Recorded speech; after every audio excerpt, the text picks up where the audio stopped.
Lorraine looked grim as we entered her office. "I have the preliminary report from the private investigator," she said. Apparently, Caroline hadn't wasted any time. "A man came to your house last night and stayed the night. We couldn't get a look inside. I have cameras installed in the house," I said. "I can go replace the flash drives and we can see what was there." "Okay," she said. "Go and do that right now and then we can make a plan. I assume the information on those drives will be important." "There's an au pair in there," I said. "I can't go back. I have to be away on business." Lorraine checked her cell phone. "The au pair is with Sophie and James right now, at the play center," she said. "I'll keep an eye on her and let you know if she leaves there." My house was about 30 minutes from Lorraine's office, and Michelle drove fast. We got there without incident, and I changed the flash drives. I took a quick look around the house, but didn't see anything objectionable. We then went back to Lorraine's office and looked at the thumb drives. I decided not to look at the one from the bedroom. I didn't want to see what was on there. I determined that it was about a man as soon as he walked through the door. As I suspected, it was her boss, the man she had worked for the entire time we had been together, Bill Wainwright. It almost killed me what happened when he pulled up to the house. First of all, he had his own key and he walked in by himself. When he walked in, James looked up and saw him. "Daddy Bill!" he exclaimed and ran to hug him. That untied my arms. I broke down and sobbed. I couldn't watch any longer. Lorraine watched me break down. Michelle, for the first time ever, put her arms around me and held me while I cried. It took a while, but eventually I pulled myself together. "Would you like to get some rest?" Lorraine asked, and I shook my head. The pain had receded a little, but my anger was starting to take over again. "What's next?" I said. "I already have a copy of the terms of employment at your wife's firm. There is a no-brothering policy there, so you have a lawsuit against the company for violating it. Since the person your wife is fraternizing with is a top executive at the firm, there's no way the company can claim it didn't know what was going on." We explained to Lorraine what the company lawyer had told me and what he had advised. She smiled broadly. She picked up the phone and called him, asking for copies of the prenup, and he emailed them to her. "Just perfect," she said as she read the prenup. "Put aside everything I said before. Your boy's plan is absolutely right. If your partner wants to get rid of the company, then buy him out. Put everything you have into the company, and that will immediately put it out of her reach. We'll be able to sue her company for default judgment, him for alienation of affection, her for making a false statement on the birth certificate, and both of them for money still spent on the kids. The deduction for medical bills alone for childbirth is a significant amount. It all depends on whether Robert wants to sell out," I said.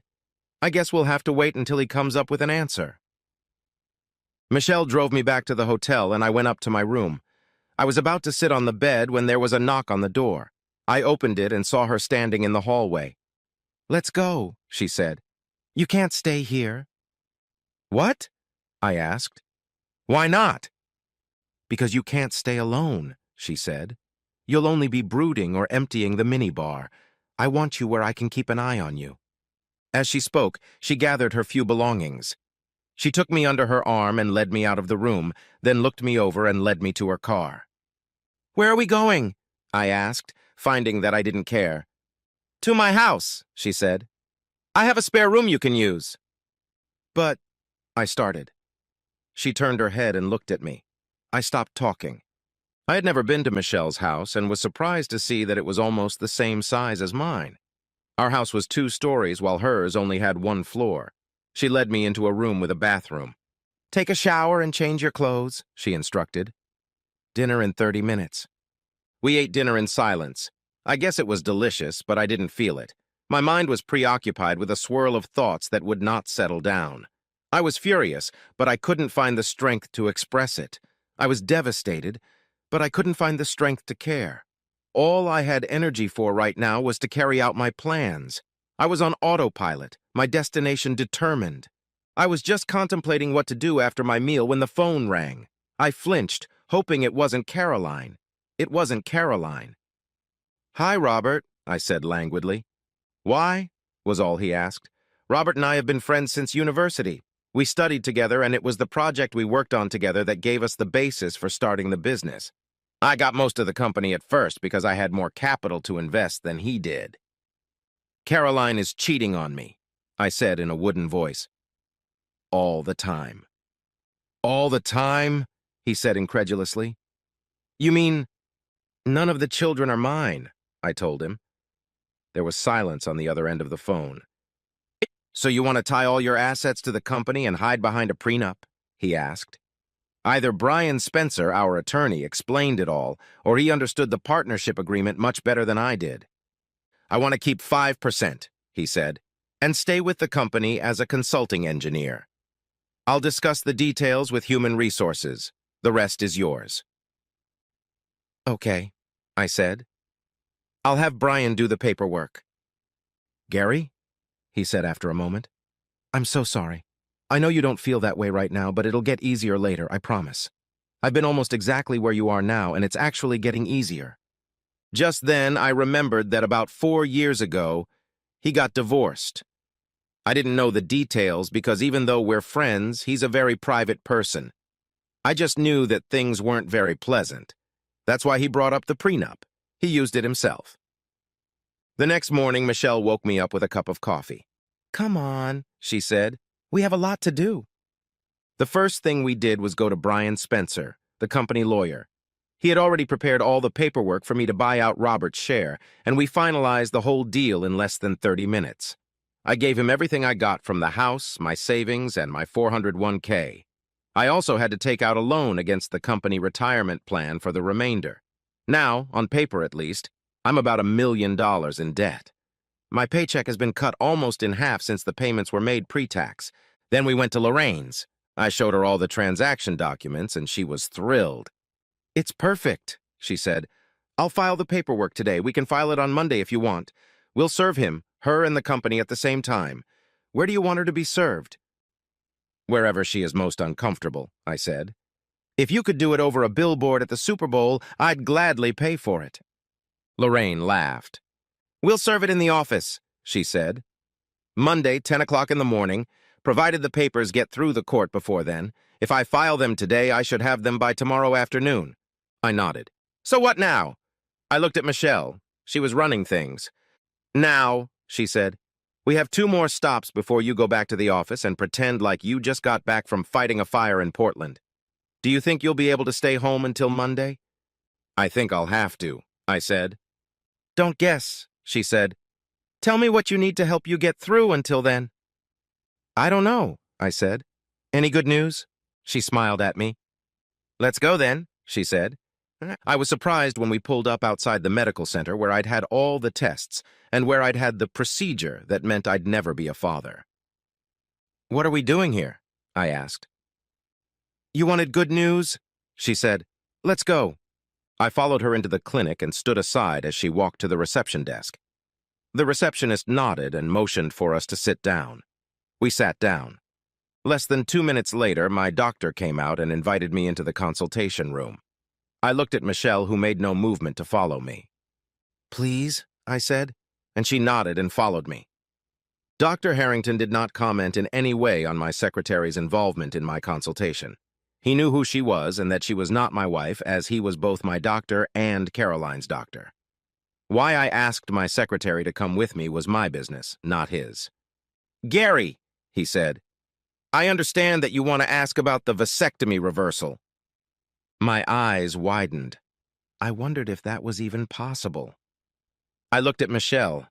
There was a tiny smile on her face. Yes, is it possible? Of course, Dr. Harrington said. Since your vasectomy was performed 3 years ago, the success rate for reversal surgery is about 95. The surgery takes a little longer than the original and involves general anesthesia, but I'm confident that once we're done, you'll be able to be a father again. Again, my eyes filled with tears. I still have a chance to be a father. I'll have to have surgery to do it, but it's a small price to pay if it means I can have children of my own. I had no idea who I was going to have children with, but at the very least, it's a possibility. I know this is a very hard thing to take, the doctor said. Here is information about the surgery and its cost. Unfortunately, it will not be covered by your insurance. If you want to move forward, let me know and we can schedule you for an evaluation. Thank you, doctor. Michelle said as she stood up and took the information from him. We'll be in touch. I stood up too and let her lead me out of the clinic and towards her car. Is that good enough news? She asked, smiling softly at me. On impulse, I threw my arms around her and pulled her against me. Thank you, I said, burying my face in her hair. Then I realized what I had done and instantly let go of her and stepped back. I'm sorry, I said. Gary, she said softly. It's okay. We got into her car. One more stop, then back to the office, she said. I'd been to Bill Wainwright's house several times over the years Caroline had worked for him. He and his wife Stephanie live in a nice neighborhood just outside of town. It's a gated community. They do some corporate events here. Why? I asked. Michelle just got out of the car and walked to the door of the house. I followed her. She didn't even have to knock. Stephanie had informed the security guard who let us into the property that we were on our way, and she was standing at the door waiting for us. Gary, she said in greeting. You must be Michelle, his secretary? Are you the one who called? Yes, and it's me, Michelle replied. Come on in, Stephanie said. She led us into a room that looked like an office next to the hallway. I had never been in this room. Judging by the pictures on the desk and on the wall, it was Bill's office, but she sat down at the desk and pointed to the chairs across the hall. I guess she figured the call wasn't personal. What can I do for you? Stephanie asked, looking at me. I sat staring at her, unable to speak. Did you know? I finally asked. Stephanie sighed sadly. No, she said. I suspected, but I didn't know. Could never find any proof. Nothing I could take to a lawyer, or I'd take every penny the bastard had. Get in line, Michelle growled. Do you have any proof? Stephanie asked, and I nodded. Proof that none of my children are mine, that they have the same father. The video of her and Caroline at my house, where my son calls him P.A. I couldn't finish the sentence. The lump threatened to choke me, and I was lost again. Oh, Gary, I'm so sorry, she said. I'd suspected for years that he and Caroline, but he was so careful. I followed him, checked his phone, his email, even challenged him, but he managed to convince me I was just paranoid. The investigators I used found nothing. I swear, if I'd been sure, if I'd had proof, I would have come to you right away. But I couldn't destroy what looked like a happy marriage based on mere suspicion. I needed to be sure, and I couldn't get any proof. What are you going to do? I wondered if I should tell my plans to my enemy's wife. I wasn't sure she wouldn't tell him everything as soon as he got home. It might be too late for him to do anything meaningful, but I wanted it to come as much of a shock to him as it did to me. The question is, what are you going to do? I answered. Now, you have proof. She smiled slightly at that. I understand, she said. And I don't blame you. I wouldn't say either. If you have the name of a good divorce lawyer, I'd appreciate it. Michelle pulled a business card out of her purse and handed it to her.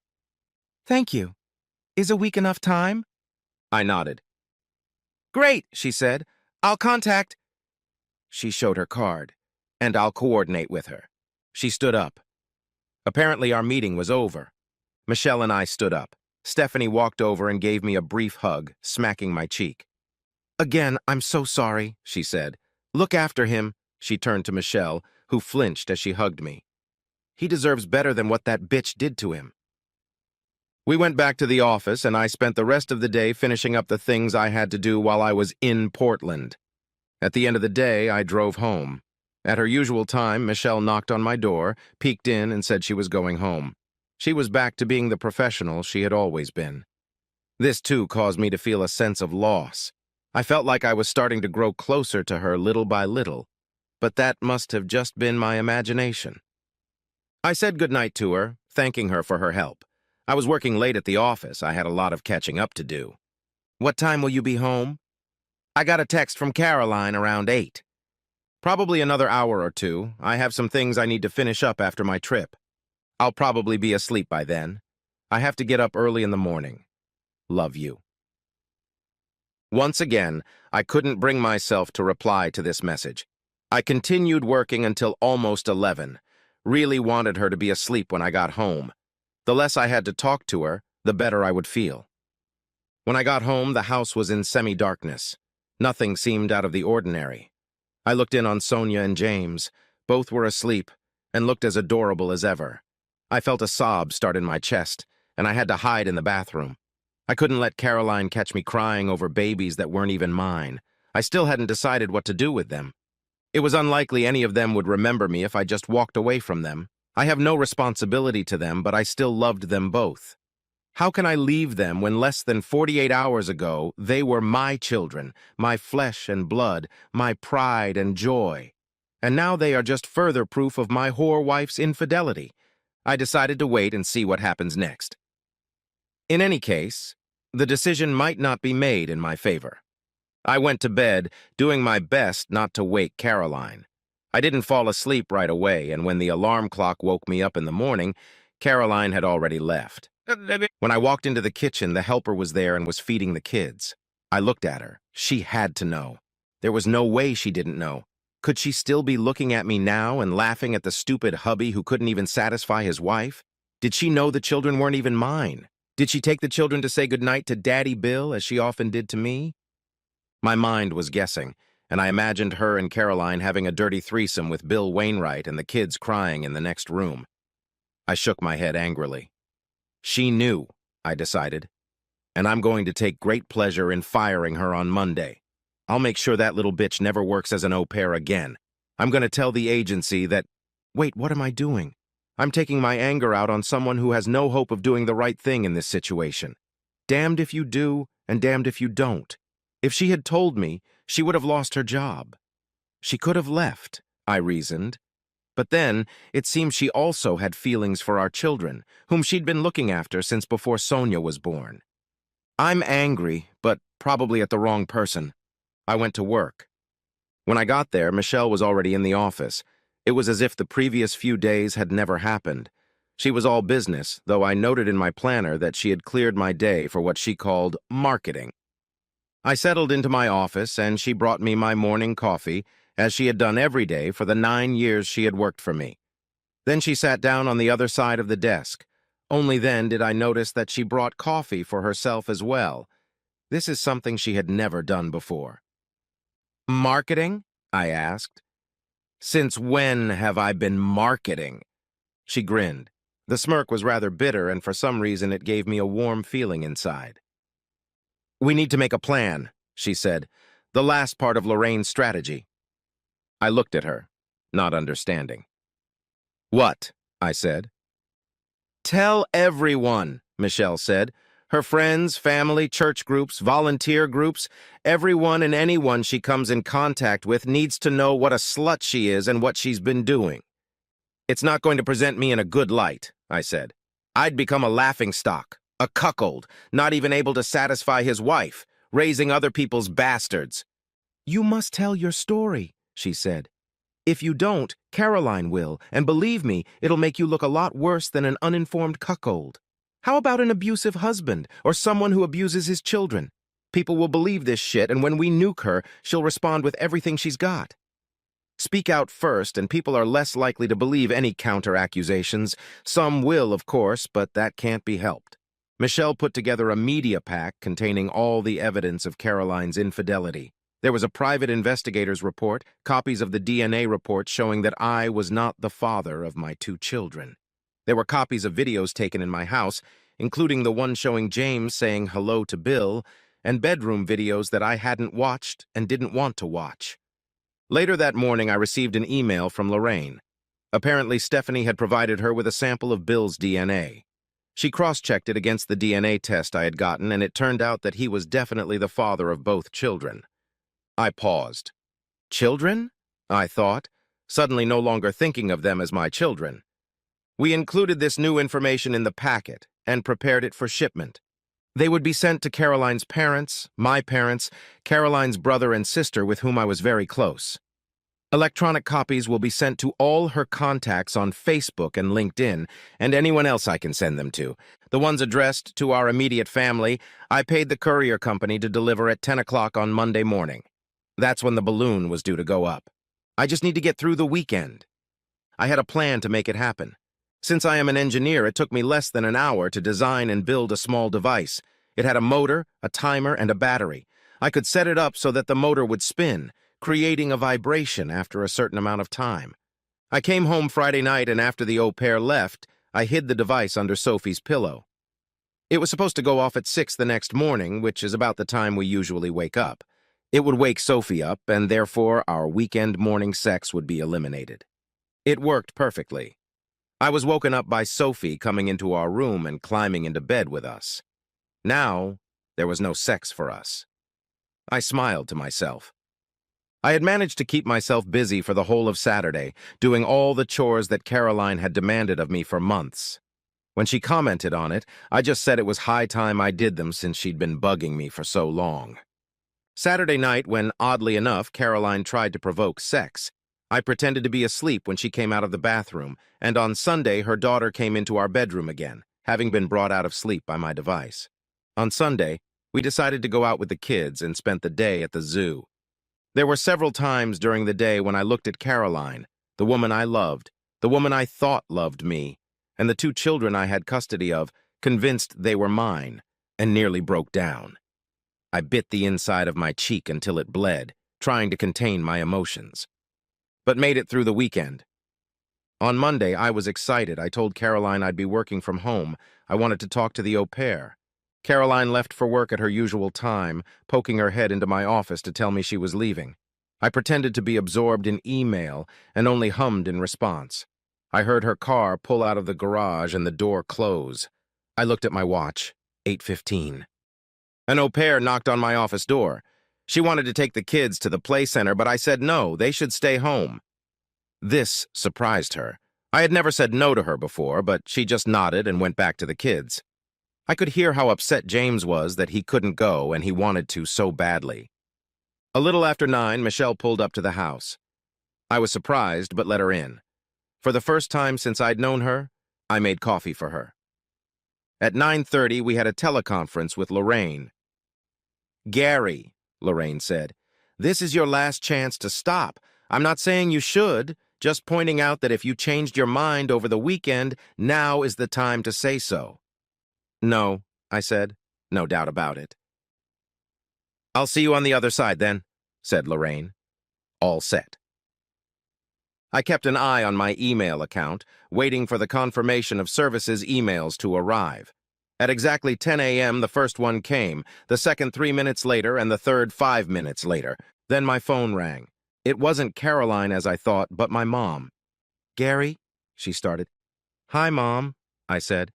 "What's going on?" she asked. "Did you read the package I sent?" I asked. "Yes, but—" "Then you know as much as I do. Caroline has been cheating on me, probably my entire married life with her boss. The kids aren't mine. I'm divorcing that bitch." "Gary can't—" "No, Mom, look, I gotta go. I got other calls to make." I disconnected. The phone rang again immediately. This time it was Caroline. "Gary?" I didn't answer, waiting for her to continue.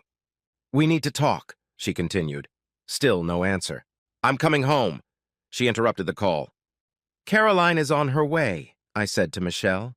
"I'll get out of your way," she said. I wanted to ask her to stay, but I didn't know how to do it. I just looked up at her. "Call me," she said, "when you know what's going on," and walked away. About 20 minutes later, Caroline arrived home. I heard her car pull up in front of the house. She didn't even bother to pull into the garage. I didn't know what to expect when she walked into the house. I didn't know if she'd walk in with gun in hand or slip in with her tail between her legs. Anyway, she walked into my office and sat across from me at my desk. "Gary, she started. "Not interested," I said, interrupting her. "But—" "Not interested," I said. "You don't even want to—" "No," I said. "I don't want to hear one fucking word out of your mouth. 9 fucking years you've been lying to me. None of the kids are mine. But you convinced me to get a vasectomy while you were still on the pill so you could continue to have Daddy Bill." Her eyes widened at that. "So no, Caroline," I continued. "I'm not interested in what you have to say. The lawyer's business card is in the bag you got when you were served. If you have something you think I should know, talk to her." "What about the kids?" she asked. "What about the kids?" I replied. I don't have children, and if it were up to you, I would never have them. I would ask you why you did this to me, but I don't want to hear another lie. I'm not interested in your excuses, justifications, or reasons. I just want this to be over so I can pick up what's left of my life and move on. I called the au pair into the room. I knew she could hear me since my office door was open and she was just in the next room. You're fired, I said, right now. Get your shit together and back off. What? She said. Why? Because you covered for her, I said, pointing at Caroline. You knew she was sleeping with her boss. I don't know if you knew the kids were his and not mine, but you definitely knew what was going on. I have video evidence of you talking to Bill about the kids. Get out. Gary, Caroline said, you can't fire her. I pay her salary. The au pair looked at Caroline with a look of gratitude in her eyes. Okay, I said. I've already contacted the agency and informed them that you were complicit in an extramarital affair, and I've agreed not to take any action against your company if they take you off the books. So if Caroline wants to keep you, not only will she have to pay you, but she'll have to take care of everything else, like taxes, vacations, retirement, sickness, not to mention insurance. The au pair's face lost color. Not only was she losing her job, but she was being cut out of the agency's accounting department. This would make it nearly impossible for her to find another au pair job. Agencies shared information with each other. Now get out, I said, and she ran away. Did you have to do that? Caroline asked. She didn't have to. You're talking again, I said. I told you I didn't want to hear it. What I want is for you to get your stuff, get your kids, and get out of my house. It's my house too, she said. Not according to the deed, no, I said. It's titled in my name only, so until the courts decide otherwise, get the fuck out! She jumped slightly as I yelled. James walked into the room. Mommy, he said. That's where Sonia fell down. Caroline, with a stunned expression on her face and tears on her cheeks, got up and went to her daughter. I closed my office door and stayed inside while she gathered her things. A few minutes later, she returned holding Sonia in her arms. Aren't you going to say goodbye to Sonia? Don't tell me, I said. She's not my daughter and he's not my son. Take them to Daddy Bill and let him take care of his offspring. They're none of my business. Gary, Get out! I heard the front door close, and a few minutes later her car started. She drove off. I let out the air I had been holding in for what seemed like an eternity.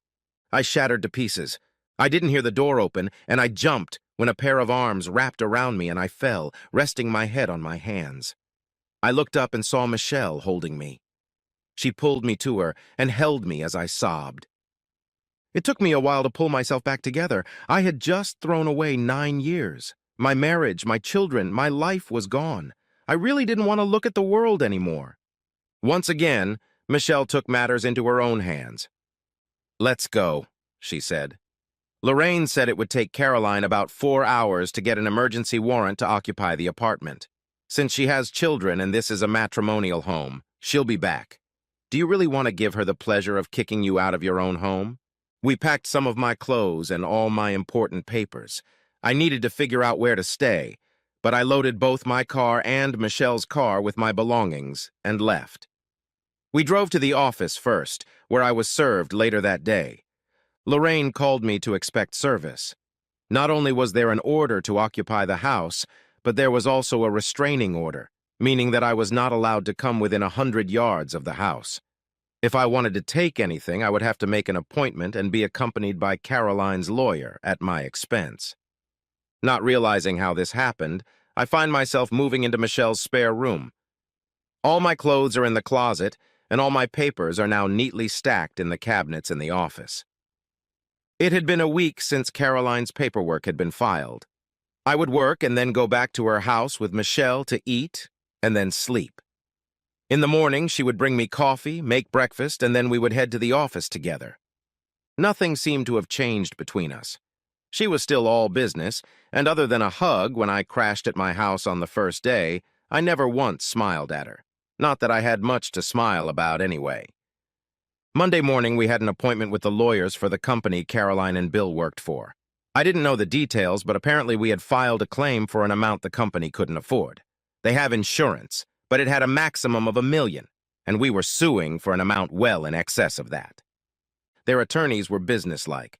Lorraine, my lawyer, grinned like a Cheshire cat. "What would it take," the lawyer asked, "to get you to agree to this?" "An immediate and comprehensive dismissal with forfeiture of the senior member's pension," Lorraine replied, "and a commitment to keep Caroline on the payroll for at least 3 years and $1,500,000. I didn't really listen as they exchanged words. In the end, they agreed to all of the above, but I would only get $750,000. That would at least pay off some of the debt I had to the company's pension fund. "It will all be paid after the divorce is finalized," Lorraine said. They nodded, understanding. Lorraine stayed with us for the next meeting. It was a meeting with Bill Wainwright's lawyers. I walked out of their office $500,000 richer. I now had enough money to pay off the pension fund loan in full, while still having a small amount of money on hand. Or so it would be after the divorce. My last appointment of the day was with Caroline's lawyers. Caroline was in the office with them, but didn't look at me when I walked in. Michelle was with me, as was Lorraine. "This accounting in the divorce petition is ridiculous," Caroline's attorney began. "Your client is the majority shareholder and CEO of a company that is worth about $20 million, according to recent estimates, not to mention the assets in the house, savings, and 401k. I propose—" "Let me stop you there," Lorraine said, pulling a stack of papers out of her briefcase. "According to the prenuptial agreement signed by all parties, the company is not subject to division in a divorce. My client recently made a significant additional investment in the company that took up most of his savings. His entire 401k and a loan taken out against his house. He also had to take out a loan from the company's retirement fund. One of the partners wanted to get rid of the company, and it was important that the stock not fall into the hands of a competitor who had been trying to take over the business for several years. Because the loan from the pension fund means he now has a reduced salary, he is now being paid less than your client, and I would be asking the court for some sort of maintenance agreement so that he can hold out while he finds himself." "What about the children?" her attorney asked. "There is DNA test evidence that these children are not his," said Lorraine, "that she deliberately falsified the birth records to list my client as the father with the intent to defraud. In addition, and this is a separate issue, we are going to recover damages for serious harm when she knowingly persuaded him to have surgical sterilization, which he agreed to under the belief that he was the children's father. The alternative is for your client to sign the divorce petition as is, pack up her belongings, and leave the marital home in his hands. She will receive half of the joint account, the balance of which is currently $9,443.15. The lawyer looked at the papers, at the prenuptial agreement, and then at Caroline. For the first time, she looked at me. "Gary, please," she said. 9 years, I replied. 9 fucking years. You've been lying to me for 9 years, day in and day out. You have nothing to say to me that I want to hear." Caroline looked at her lawyer and nodded. She signed the papers. When she checked out of the house, I wasn't around. I had just gotten a letter from her lawyers saying that the restraining order had been lifted, and the house was now mine. I could return to it at any time. I thought about it, but decided against it. Instead, I put the house up for sale. It didn't quite match the amount I owed the bank, but I made up the difference, and the bank walked away happy. 2 months passed, and I was still living in Michelle's spare room. After our divorce, Caroline had moved in with her parents. Despite all the evidence I provided, they were firmly on her side and wouldn't speak to me. This was not a loss to me. For some reason, Stephanie didn't divorce Bill as she had promised. I didn't know why, nor did I want to find out. Because he lost his corporate job and his pension, they had to sell the house in the gated community and move into a small apartment. Bill still had connections and marketable skills, so he was able to find a reasonable job and was making a living, although not as much as he used to. I didn't know that he and Caroline were still dating. I hadn't seen her since that day at her lawyer's office and wasn't interested.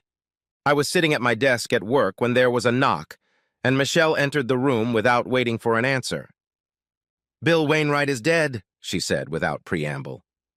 "What?" I asked. "How?" "Apparently Stephanie caught him with Caroline again," she said, "and shot him." I leaned back in my chair, a wide grin appearing on my face. I tried to wipe it away, but I couldn't. "Good riddance to him," I finally said. Michelle laughed. "Am I evil?" I asked her. "For being happy about this?" "Not at all," Michelle said. "That scumbag got what he deserved. By the way, this was just delivered." She placed an official envelope on my desk.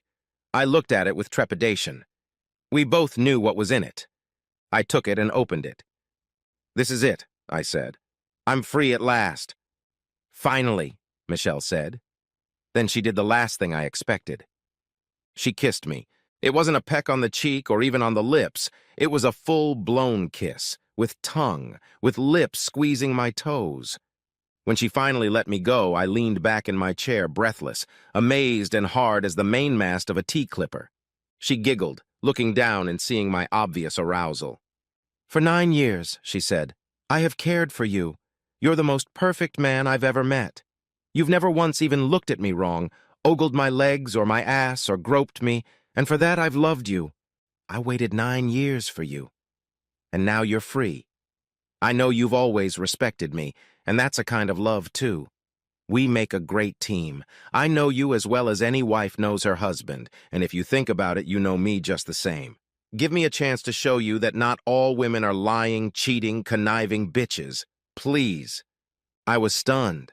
I remembered all the time I spent with her before I found out about the affair. I thought about how I'd treated her. I had fervently defended her against my business partner, to the point of getting kicked out of the business. At that moment, I realized that I had and still have real feelings for Michelle. I guessed that it was impossible to work closely with someone for so long and not develop something. While I was with Caroline, there was no need to explore those feelings, to evaluate them. But now there is definitely such a need. "Will you say something?" she asked.